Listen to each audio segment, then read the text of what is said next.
आज हमारे पूर्वजों की धरती, यहाँ पे बैठ जाओ, नहीं तो खड़े। हमारे पूर्वजों के रक्त से रंजित धरती मानगढ़ पर पधारे सिख समाज, जाट समाज, गुर्जर समाज, मीणा समाज और हमारे भील प्रदेश के तमाम आदिवासी, चाहे भील, बिलाला, बारेला और भील सहित तमाम अन्य समाज के भाई भी यहाँ आए हैं। आप सबको आज आदिवासी परिवार नमन करता है।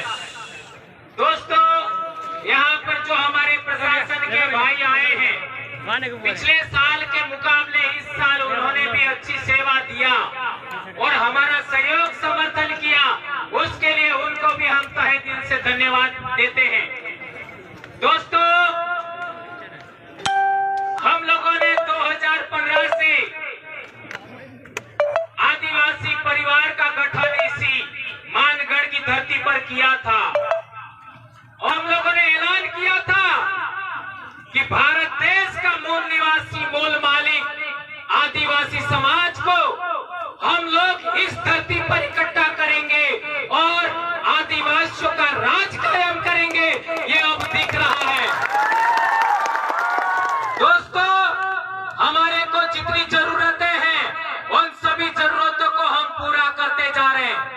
हमारे को विद्यार्थियों का संगठन बनाना था, विद्यार्थियों का संगठन भील प्रदेश विद्यार्थी मोर्चा बनाया।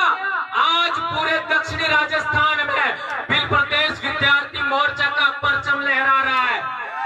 आदिवासी परिवार से पहले, आदिवासी परिवार से पहले विश्व आदिवासी दिवस बहुत कम लोग जानते थे। आज हर जिले के अंदर, जिला मुख्यालय पर आपको विश्व आदिवासी दिवस मनाना है। ये बात हम कहना चाहते हैं। हम लोगों ने आपका वरिष्ठ लोगों के लिए भील प्रदेश मुक्ति मोर्चा बनाया है। हमारा जैस संगठन भी काम कर रहा है और भील प्रदेश युवा मोर्चा भी बनाया है और हम लोगों को सबसे ज्यादा परेशान करने वाले नेताओं को सबक सिखाने के लिए संगठन का भी रजिस्ट्रेशन हो चुका है। ये आपको याद रखना है।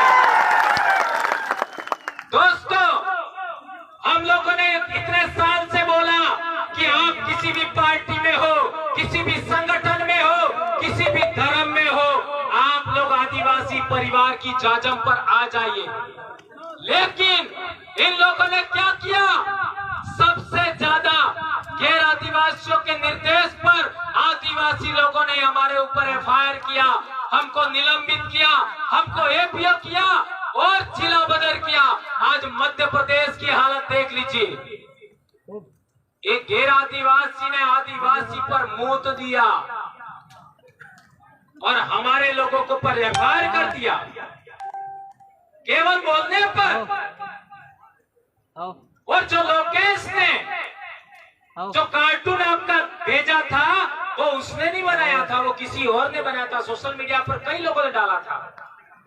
हमारे मध्य प्रदेश के कई साथियों को जिलाबदर किया गया, नौकरी से बर्खास्त किया। हमारे भी यहाँ पर राजस्थान के कई कर्मचारी, मैं इसके बाद हमारे टेप के अध्यक्ष और न जाने कितने कर्मचारी अभी पिछले दिनों हमारे प्रतापगढ़ के भी दो, आपका लसाड़िया के दो भाई जेल जाके आए हैं। तो इस तरीके से परेशान किया जा रहा है। इसलिए हमारे भाइयों ने सबने मिलकर के फैसला लिया कि हम लोगों को, इन लोगों को सबक सिखाने के लिए भी संगठन का रजिस्ट्रेशन करना है और इसका अंतिम कागज लेकर के कांति भाई, जगदीश पांडे और मोहन भाई और गरासिया जी, ये भाई दिल्ली गए थे और रिटर्न आते समय एक्सीडेंट हो गया और जगदीश भाई हमारे बीच में ना रहे और कांति भाई का अभी धीरे धीरे ठीक हो रहे। ये जो हम लोगों ने अभी तक इतिहास बताया कि 1507 आदिवासी यहाँ पर मारे गए और आदिवासी परिवार को आगे बढ़ाने में भी आपका 6 आदमी और गए हैं, उनको भी हमें 1507 में शामिल करना होगा। नंबर 1 हमारा जगदीश भाई, जगदीश पांडोर। नंबर 2 हमारे राजेश रक्षक जी, जो हमारे राजस्थान के ही थे, मीणा भाई, उनको भी हमें नहीं भूलना चाहिए। और तीसरा हमारे ज्योतिंद्र जी खाट दाहोद से, और चारेल साहब नारसिंह जी, उन्होंने भी बहुत बड़ा योगदान दिया। 2 राजस्थान, 2 गुजरात और 2 मध्य प्रदेश से हमारा गोपाल कटारा आपका झाबुआ से, और नारा सिंह खतवा से, खरगोन खंडवा से, उनको हमें नहीं भूलना चाहिए। ये 6 महापुरुष भी हम लोगों को इस आदिवासी परिवार के आंदोलन में अमर हो गए, इनको हमें नहीं भूलना चाहिए, उनको हमें प्रेरणा स्रोत के रूप में लेना चाहिए। ये बात हम कहना चाहते हैं। हमारे लोग अलग अलग उद्बोधन बोलते थे, कोई क्या बोल रहा है, कोई क्या बोल रहा है, कोई क्या बोल रहा है।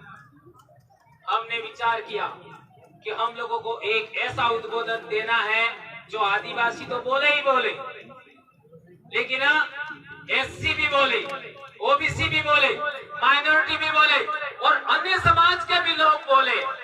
और हमने नारा दिया जय जोहार। आज क्या कर दिया जय जोहार ने? मानगढ़ के चारों तरफ चक्का जाम है, इतनी बड़ी संख्या में लोग आए हैं। एक उद्बोधन, इन लोगों ने कई प्रकार के उद्बोधन बना करके हमारे समाज को बिखेरा था। आज एक उद्बोधन जय जोहर का नारा है, भारत देश हमारा है। इस उद्बोधन ने सबको धराशायी कर दिया। भगवानों के भी उद्बोधन थे, वो भी कमजोर हो गए उसके सामने। ये ताकत देखिए। और एक इन लोगों ने किया था, हमारे आदिवासियों का आंदोलन मानगढ़, इसी पहाड़ी को 2 राज्यों में बांटा। पाल चितरिया का आंदोलन 2 राज्यों में बांटा। लिलुड़ी बटली का आंदोलन 2 राज्यों में बांटा। मानगढ़ पर 1507 आदिवासी मरे, लिलुड़ी बटली में 1200 आदिवासी मरे और पाल चितरिया में 800 आदिवासी मरे। वो 2 बड़ी ताकतें थी, रजवाड़े और अंग्रेज। वो संत गोविंद गुरु महाराज पर जो केस चला, उस केस की डायरी के अंदर, उसके अंदर लिखा हुआ है कि संत गोविंद गुरु महाराज भील राज कायम करना चाहते थे। ये लिखा हुआ। ये भी हमको कैसे पता लगा? वनवासी कल्याण परिषद के राजस्थान में ही एक बड़े अधिकारी थे हमारे उदयपुर के, आप सब जानते हो, है ना? क्या नाम था उनका? है ना? आहारी थे बिलकपाल के। उन्होंने किताब लिखा और वो किताब दिल्ली में आपका केशव भवन है, वहां पब्लिश हुआ और दूसरे दिन वो मर गए। ये बहुत अहम बात है। अभी कैसे मरे इसमें 3-4 बातें गलत हैं। हो सकता है उनकी मर्जी के बगैर जोड़ी गई हो, क्योंकि संगठन दूसरा था। उसी के अंदर उन्होंने भील प्रदेश शब्द को 6 बार लिखा है और इसी किताब को पकड़ करके हमने एक और नारा दिया, जय भील प्रदेश। और आज देख लीजिए, 4 राज्य का आदिवासी जय भील प्रदेश नारे के बैनर तले आज यहाँ पर इकट्ठा हुआ है। यह बड़ी बात है मेरे दोस्तों। कई लोग कहते हैं आप जय भील प्रदेश बोलते क्यों? है ना? हम कहना चाहते हैं यह आपका हमारा शब्द नहीं है, यह इतिहास में भी है। और ये जो वडील हमारे चले गए, उन्होंने भी लिखा था, वहीं से हमने लिया है। ये बात हम कहना चाहते हैं। और वो इस आंदोलन की देन था, संत गोविंद गुरु महाराज के आंदोलन की देन। और भंवरलाल परमार उसी गांव का है जिस गांव में को संत गोविंद गुरु ने जन्म दिया, संत गोविंद गुरु को गुरु बनाया। इसलिए मैं जिस आंदोलन की पैदाइश हूँ, मैं जिस जन जागरण की पैदाइश हूँ, मैं जिस भगत आंदोलन की पैदाइश हूँ, उसको मैं नहीं छोड़ सकता। और उसी का शब्द जय भील प्रदेश है। जहां तक बात है, आज मारवाड़ का उदाहरण देख लीजिए। मारवाड़ के भाई भी जय भील प्रदेश बोलते हैं, हमारे सौराष्ट्र के भाई भी जय भील प्रदेश बोलते हैं, और तो और गोंडवाना के भाई भी जय भील प्रदेश बोल रहे हैं। और तो और हरियाणा में कोई आदिवासी नहीं है, पंजाब में कोई आदिवासी नहीं है, वहां के हमारे भाइयों ने भी जय भील प्रदेश बोला है। और ये आपके पूर्वजों का, ये आदिवासी मारे गए, उनके बलिदान को यह नमन है जयपील प्रदेश। ये राज्य तो बने तब बने, लेकिन हमारे दिल की धड़कनें एक हो गई है, हमारे खून एक हो गया है, हमारी आवाज हो गई है, एक हो गई है। ये बड़ी बात है मेरे भाइयों। एक बात और हम लोगों को जितने भी जरूरत है, जैसे विद्यार्थियों के संगठन की जरूरत थी, बना दिया। कर्मचारियों के संगठन की जरूरत थी, ट्राइबल एम्प्लॉइज फेडरेशन बना दिया। और दिल्ली और जयपुर, आपका गांधीनगर, महाराष्ट्र में आपका बॉम्बे और मध्य प्रदेश में भोपाल जाने वाले लोग हैं, उनका भी बंदोबस्त हो चुका है। अब आपको तय करना है। ये एक भाई खो करके, जगदीश पांडोर को खो करके हमारे इन भाइयों ने वो काम पूरा कर दिया है। अब आपको दूसरों के झंडे पकड़ने हैं कि नहीं पकड़ने हैं, दूसरों का संगठन पकड़ना कि नहीं पकड़ना है, यह आपको तय करना है। क्या आदिवासियों का संगठन खड़ा करना है, यह आपको सोचना है। यह बात मैं आज के दिन कह देना चाहता हूं। अब मेरा काम पूरा हो गया। हमारे लोग दूसरे संगठनों में जाते हैं, हमारी महिलाएं जाती हैं, उनके साथ क्या क्या होता आप सब जानते हो। मैंने कसम खाई थी, जो भी जरूरत होगा सब हम काम पूरा करेंगे, और मैं पूरा कर चुका हूं।